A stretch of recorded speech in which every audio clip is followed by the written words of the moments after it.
मेरे प्यारे दोस्तों, आप सभी का वनडे एग्जाम विद आरबी के ऑनलाइन प्लेटफॉर्म पर स्वागत है। आज हम हिंदी साहित्य का इतिहास आदिकाल को बहुत ही डीपली में देखेंगे। अगर आप किसी भी स्टेट के हिंदी टीचर की तैयारी कर रहे हैं, जैसे कि टीजीटी, पीजीटी, नेट, जेआरएफ या जीआईसी प्रवक्ता, इतिहास शब्द की व्युत्पत्ति एवं अर्थ। इतिहास शब्द 3 शब्दों के योग से बना है। इति प्लस हा प्लस आस। इति का अर्थ हुआ ऐसा, हा का अर्थ हुआ निश्चित ही, आस का अर्थ हुआ था या घटित हुआ। इतिहास शब्द का इस प्रकार इतिहास शब्द का शाब्दिक अर्थ हुआ ऐसा निश्चित ही था या घटित हुआ, अर्थात इतिहास में कल्पना का कोई स्थान नहीं है। पाश्चात्य विद्वानों के अनुसार इतिहास की परिभाषाएं। नंबर 1 है हेरोडोटस। हेरोडोटस कहो या हीरोडोट्स कहो या हीरोदोटस, यानी कि हम तीनों में किसी एक नाम को देख सकते हैं कि तीनों नाम एक ही विद्वान का है। इनका जो समय वर्ष है ये 484 ईसा पूर्व से 425 ईसा पूर्व तक है। जन्म जो है यूनान जो है वो ग्रीक में पड़ता है। ग्रीक के हेलिकार्नेस नामक स्थान पर हुआ था। पुस्तक जो है इनकी हिस्टोरिया कहो या हिस्टोरिका या द हिस्ट्रीज। ठीक है दोस्तों, हेरोडोटस के संदर्भ में विशेष तथ्य। हिस्ट्री इतिहास शब्द के प्रथम प्रयोक्ता। इतिहास शब्द के प्रथम प्रयोक्ता जो हैं वो हेरोडोटस माने जाते हैं। इन्हें इतिहास का जनक भी माना जाता है। हेरोडोटस को इतिहास का जनक भी माना जाता है। इन्होंने इतिहास की व्याख्या भौतिकवादी दृष्टिकोण से की है। ये पॉइंट आप याद रखना, यह परीक्षा में पूछे जा सकते हैं। इन्होंने इतिहास की खोज, गवेषणा एवं अनुसंधान के अर्थ में ग्रहण किया है। इन्होंने इतिहास के निम्नलिखित 4 लक्षण बताए हैं। ठीक है दोस्तों, आइए हम देखते हैं कौन कौन से लक्षण है। इतिहास एक वैज्ञानिक विधा है। हेरोडोटस ने इतिहास को वैज्ञानिक विधा माना है। इतिहास मानव जाति से संबंधित होता है। इतिहास जो है मानव जाति से संबंधित होता है, हेरोडोटस ने कहा है। इतिहास तर्कसंगत विधा है, यह भी हेरोडोटस ने कहा है। इतिहास शिक्षाप्रद विधा है, यह भी हेरोडोटस ने कहा है। परिभाषा, इतिहास की परिभाषा देखते हैं। हेरोडोटस के अनुसार सत्य घटनाओं का क्रमबद्ध अध्ययन इतिहास है। ठीक है, सत्य घटनाओं का क्रमबद्ध अध्ययन इतिहास है। यह परिभाषा जो है हेरोडोटस की है। और दूसरे नंबर पे बीको को देखते हैं। बीको का पूरा नाम जो है बीको का गियम्बस्ता बिको है। पूरा नाम गियम्बस्ता बिको है। ठीक है, इनका निधन जो है 1744 ईस्वी में हुआ। जन्म जो है 1668 ईस्वी में नेपल्स, जो कि इटली देश में पड़ता है। पुस्तक इनकी जो है वो साइंजा नुआ 1725 ईस्वी। हिंदी में अर्थ इसका है नया विज्ञान। ठीक है दोस्तों, साइंजा नुआ या नया विज्ञान। पुस्तक के लेखक कौन है? बीको हैं, बीको। ठीक है दोस्तों, याद रखना। बीको की इतिहास दृष्टि। बीको की इतिहास दृष्टि, ये इतिहास को अतीत से संबंध न मानकर वर्तमान से भी जोड़ते हैं। बीको जो है ये इतिहास को अतीत से ही संबंध न मानकर वर्तमान से भी जोड़ते हैं। इन्होंने इतिहास में वैज्ञानिक एवं तुलनात्मक पद्धतियों की प्रतिष्ठा की है। किसने? विको ने। इन्होंने इतिहासकारों को निम्नलिखित 5 प्रकार की भ्रांतियों से बचने का उपदेश दिया है। किसने? विको के अनुसार इतिहासकार को 5 प्रकार की भ्रांतियों से बचना चाहिए। नंबर 1 है प्राचीन काल के प्रति अतिरंजात्मक दृष्टिकोण का त्याग करना चाहिए। जातिवाद के अभिमान का त्याग करना चाहिए। महापुरुषों को अधिक विद्वान मानने के भ्रम से बचना चाहिए। और नंबर 4 है दो जातियों के भाव एवं विचारों की समानता पर उन्हें परस्पर संबंध मान लेना उचित नहीं है। किसके अनुसार है ये परिभाषा है? दो जातियों के भाव एवं विचारों की समानता पर ही उन्हें परस्पर संबंध मान लेना उचित नहीं है। ये है विको के अनुसार। ठीक है। पुराने व्यक्तियों के बारे में मान लेना कि उन्हें अपने युग का अधिक ज्ञान है था। इससे भी बचने के लिए इतिहासकारों को बताया है।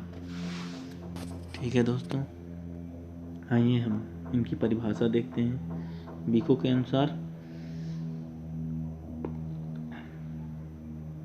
के अनुसार इतिहास की परिभाषा देखते हैं। इतिहास मानव जीवन की चेष्टा तथा चिंतन का फल है। इसका स्वरूप समाज और संस्थाओं के निर्माण से परिपूर्ण है। इसमें समानता तथा निरंतरता की प्रवृत्ति होती है। ठीक है दोस्तों, यह किसकी परिभाषा है? ये है विको की परिभाषा। ठीक है दोस्तों, किसकी है? विको की। विको को पूरा नाम क्या था? अभी हमने देखा था, ग्यम्स्ता विको। इतिहास मानव की चेष्टा तथा चिंतन का फल है। इसका स्वरूप समाज और संस्थाओं के निर्माण से परिपूर्ण है। इसमें समानता तथा निरंतरता की प्रवृत्ति होती है। अगला देते हैं कांट। अगले विद्वान जो है हमारे वो कांट हैं। इनका पूरा नाम इमानुएला कांट है।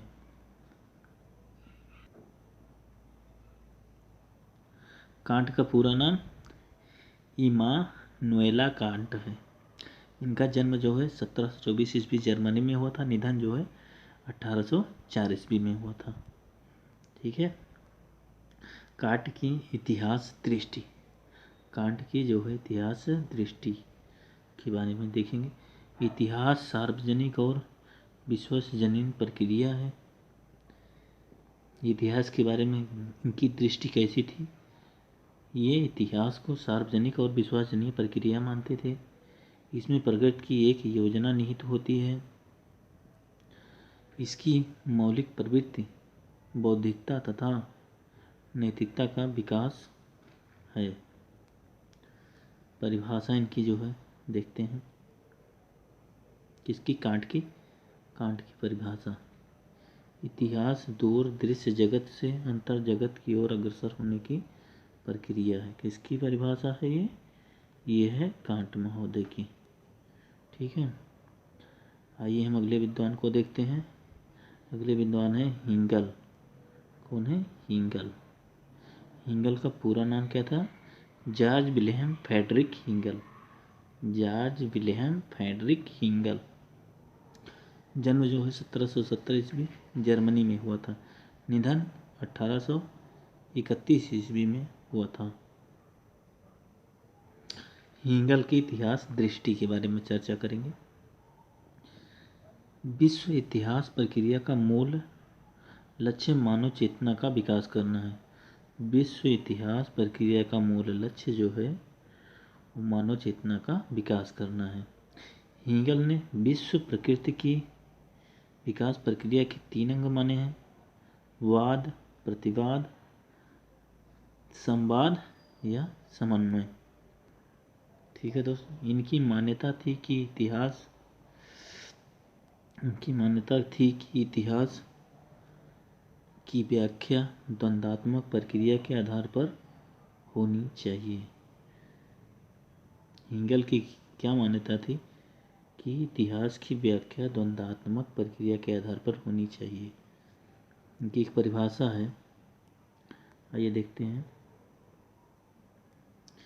इतिहास केवल अन्वेषण एवं घटनाओं का संकलन मात्र नहीं, अपितु उसके भीतर कार्य कारण की श्रृंखला विद्यमान है।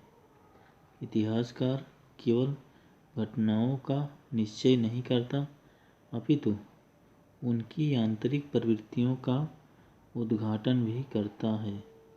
ठीक है, ये किसकी परिभाषा है? ये हेगेल महोदय की परिभाषा है। ठीक है दोस्तों, इसका स्क्रीनशॉट ले लीजिए। वैसे परिभाषा बहुत अधिक महत्वपूर्ण नहीं है, फिर भी हम अपनी तरफ से कोई गलती नहीं करना चाहिए। अगले विद्वान जो है हमारे चार्ल्स डार्विन हैं। जन्म 1809 ईस्वी इंग्लैंड में हुआ था, निधन 1854 ईस्वी में हुआ था। इन्होंने इतिहास की परिभाषा विकासवादी दृष्टिकोण से दी है। किसने?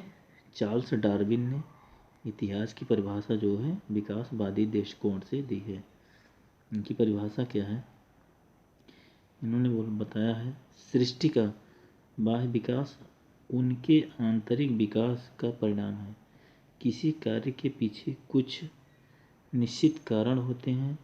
इसी कारण कार्य श्रृंखला को खोजते हुए सृष्टि की आंतरिक विकास प्रक्रिया को समझना इतिहास है। यह किसकी परिभाषा है? यह हमारी चार्ल्स डार्विन की परिभाषा है। ठीक है दोस्तों, और अगले जो हमारे विद्वान हैं वो हैं थॉमस कार्लाइल। उनका जन्म जो है 1795 ईस्वी में हुआ था, स्कॉटलैंड के देश के। निधन 1891 ईस्वी में हुआ था। इन्होंने इतिहास की परिभाषा उपयोगितावादी दृष्टिकोण से दी है। किसने?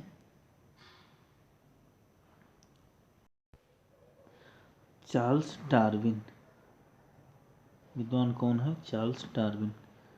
जन्म जो है 1809 ईस्वी, निधन जो है 1854 ईस्वी। इन्होंने इतिहास की परिभाषा विकासवादी दृष्टिकोण से दी है। किसने? चार्ल्स डार्विन ने इतिहास की परिभाषा विकासवादी दृष्टिकोण से दी है। इनकी परिभाषा को देखते हैं। सृष्टि का बाह्य एवं उनके आंतरिक विकास का परिणाम है। किसी कार्य के पीछे कुछ निश्चित कारण होते हैं। इसी कारण कार्य श्रृंखला को खोजते हुए सृष्टि की आंतरिक विकास प्रक्रिया को समझना इतिहास है। ये चार्ल्स डार्विन की परिभाषा है। और अगले विद्वान की तरफ हम बढ़ते हैं। अगले हमारे विद्वान है थॉमस कार्लाइल। जन्म जो है 1795 ईस्वी, स्कॉटलैंड में हुआ था। निधन 1891 ईस्वी में हुआ था। इन्होंने इतिहास की परिभाषा उपयोगितावादी दृष्टिकोण से दी है। इन्होंने इतिहास की परिभाषा उपयोगितावादी दृष्टिकोण से दी है। कौन है? Thomas Carlyle. इनकी परिभाषा देखते हैं। इतिहास एक ऐसा दर्शन है जो दृष्टांतों के माध्यम से शिक्षा देता है। अब अगले जो हमारे विद्वान हैं वो है तेन महोदय। पूरा नाम हिप्पोलिट एडोल्फ तेन। जन्म 1828 ईस्वी, फ्रांस। निधन 1893 ईस्वी में हुआ था। तेन के संदर्भ में विशेष तथ्य। ये आधुनिक इतिहास के जनक माने जाते हैं। आधुनिक इतिहास के जनक कौन माने जाते हैं? तेन। इन्होंने इतिहास लेखन एवं अध्ययन में विधेयवादी पद्धति का समावेश किया है। विधेयवाद का अर्थ क्या होता है? विधेयवाद का अर्थ होता है संदेह से परे। विधेयवाद का आगमन रोमांटिज्म के विरोध में हुआ है। यह पद्धति, कौन सी पद्धति? विधेयवादी पद्धति। यह पद्धति इतिहास को समाज व साहित्य के अनिवार्य संबंधों के रूप में देखती है। इस पद्धति में जाति, वातावरण एवं क्षण को विशेष महत्व दिया जाता है। परिभाषा को देखते हैं। किसी जाति विशेष की वातावरण विशेष से प्रभावित क्षण विशेष से निर्मित प्रवृत्तियों एवं घटनाओं का विश्लेषण इतिहास है। किसी भी साहित्य के इतिहास को समझने के लिए उससे संबंधित जातीय परंपराओं, राष्ट्रीय और सामाजिक वातावरण एवं सामयिक परिस्थितियों का अध्ययन आवश्यक है। अगले हमारे विद्वान जो है वो हडसन जी हैं। इनकी परिभाषा क्या है? साहित्य के इतिहास में काव्य रचयिता के व्यक्तित्व एवं प्रतिभा को महत्व देना चाहिए। हडसन की एक परिभाषा है, साहित्य के इतिहास में काव्य रचयिता के व्यक्तित्व एवं परिभाषा को भी महत्व देना चाहिए। होराल्ड पी सिम्पसन, अगले विद्वान होराल्ड पी सिम्पसन जी हैं। इनकी जो परिभाषा है ये ज़्यादा महत्वपूर्ण नहीं है, फिर भी हम देख लेते हैं। साहित्य के इतिहास लेखक की समस्या केवल यह ही नहीं है कि वह किसी कृति में व्यक्त विचारों को पहचाने, बल्कि यह भी कि एक प्रक्रिया के रूप में इतिहास के व्यापकतर संदर्भ में उनका स्थान निर्धारित करे। साहित्य के इतिहास की अपनी कुछ मांगें होती हैं, जिनमें प्रमुख है रचना कब, कहाँ और कैसे, क्यों की गई। साहित्य का इतिहासकार यह पता लगाने की चेष्टा करता है कि किसी लेखक ने अपने समय और अतीत से क्या प्राप्त किया और बदले में उसने अपने समय तथा परवर्ती काल को क्या दिया। स्रोत जो है, यानी कि जो परिभाषा दी गई इसकी स्रोत क्या है, कहाँ से ली गई है। इनकी रचना स्ट्रेटीज इन क्रिटिज्म से। अगले जो भारतीय विद्वानों, ये तो थे विदेशी विद्वान, अब हम भारतीय विद्वानों के अनुसार इतिहास की परिभाषा के बारे में देखेंगे, जिनमें सुमन राजे हैं। जन्म 1938 ईस्वी, निधन 2008। इन्होंने साहित्य के इतिहास में मूल्यपरक दृष्टि की आवश्यकता बताई है। ये परिभाषा क्या है? एक बात जो मैं समझती हूँ सबसे अधिक महत्वपूर्ण है, जिसकी सबने बड़ी उपेक्षा की है, वह है मूल्यों का समायोजन। इनके बिना मानविकी इतिहास लिखा ही नहीं जा सकता और साहित्य तो बिल्कुल ही नहीं। साहित्य मानव की सर्वश्रेष्ठ उपलब्धियों का कलात्मक विश्लेषण, संश्लेषण है। ठीक है दोस्तों, यह कहाँ से ली गई है? साहित्य इतिहास संरचना और स्वरूप से। एक इनकी रचना है साहित्य इतिहास संरचना एवं स्वरूप, सुमन राजे। अगले विद्वान को हम देखते हैं आचार्य रामचंद्र शुक्ल। जन्म 1884 ईस्वी, निधन 1941 ईस्वी। परिभाषा क्या है इनकी? प्रत्येक देश का साहित्य वहाँ की जनता की चित्तवृत्ति का संचित प्रतिबिंब होता है। तब यह निश्चित है कि जनता की चित्तवृत्ति के परिवर्तन के साथ साथ साहित्य के स्वरूप में भी परिवर्तन होता चला जाता है। आदि से अंत तक इन्हीं चित्तवृत्तियों की परंपरा को परखते हुए साहित्य परंपरा के साथ उनका सामंजस्य दिखाना ही साहित्य इतिहास कहलाता है। ये परिभाषा कहाँ से ली गई है? हिंदी साहित्य का इतिहास। जो कि इन्हीं की रचना है। अगले विद्वान जो है डॉक्टर नगेंद्र, जन्म 1915 ईस्वी, निधन 1999 ईस्वी। इनकी परिभाषा क्या है? बदलती हुई अभिरुचियों का इतिहास साहित्य इतिहास है जिसका सीधा संबंध आर्थिक क्रियाओं से है। युग चेतना, दूसरी परिभाषा युग चेतना और साहित्य चेतना के समन्वय पर आधारित साहित्य के इतिहास के संश्लिष्ट स्वरूप को ही हमें स्वीकार करना चाहिए। ये इनकी रचना हिंदी साहित्य के इतिहास, पृष्ठ संख्या 42 से है। इतिहास का विकास क्रम, इनकी दूसरी परिभाषा है इतिहास का विकास क्रम प्रकृति की तरह कार्य कारण श्रृंखला से बंधा नहीं रहता। इतिहास मनुष्य का ही है, वस्तुतः वह एक मानवीय तत्व है। ऐतिहासिक घटनाएं परिवेश के अलावा मनुष्य की आकांक्षाओं, निर्माण, क्रियाकलाप आदि पर भी बहुत निर्भर करती है।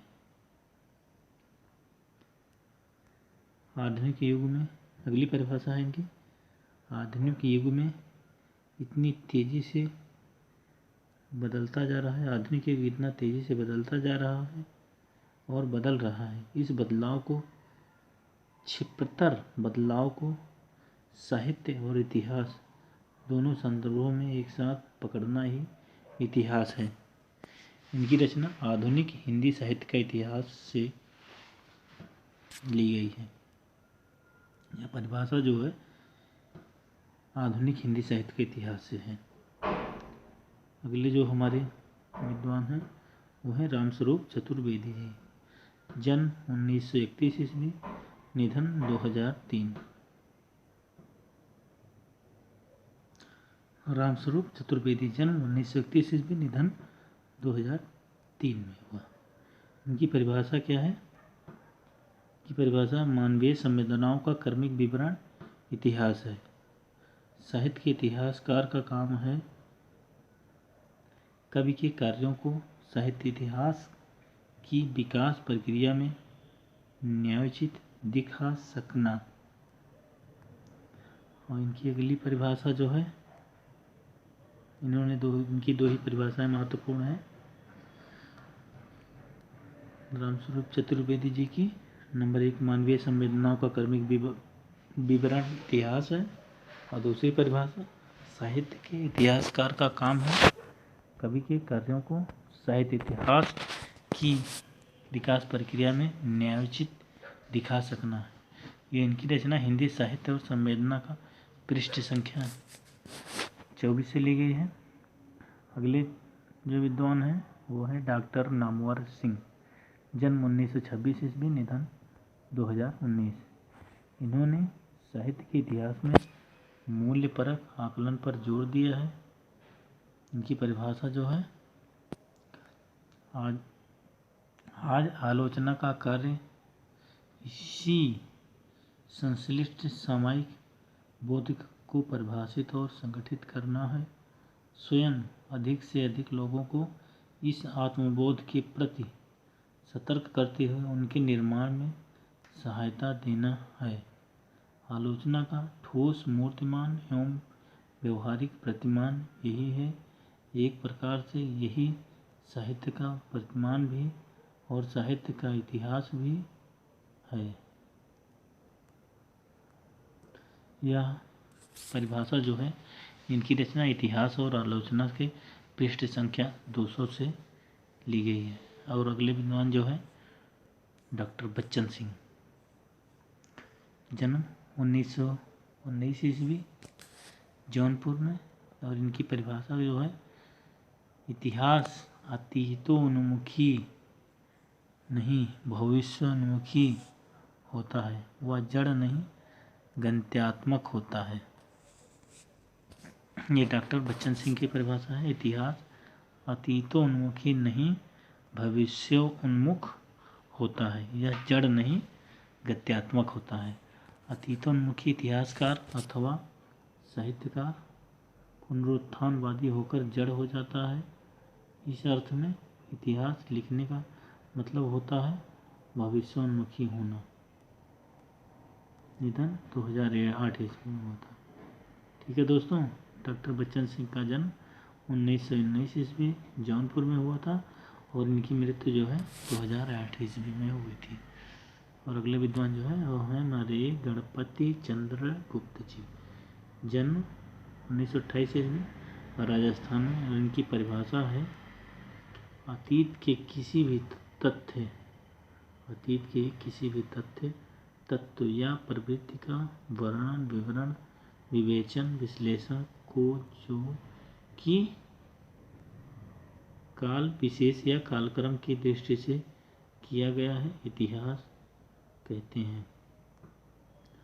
और अगले हमारे विद्वान जो है शंभुनाथ जी। इनकी परिभाषा क्या है?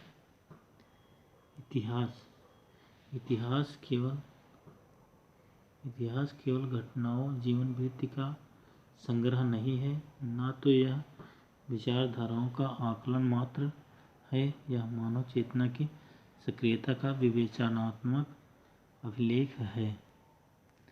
गोविंद चंद्र पांडे। अगले विद्वान गोविंद चंद्र पांडे। इनकी परिभाषा क्या है? ऐसा ज्ञान में अनुशासन, सुशासन है जिसके माध्यम से किसी देश की सभ्यता और संस्कृति को देखा परखा जा सकता है। इतिहास लेखन की पद्धतियाँ। ठीक है दोस्तों, आज के लिए बस इतना ही। हम कल इतिहास लेखन की पद्धतियों के बारे में चर्चा करेंगे।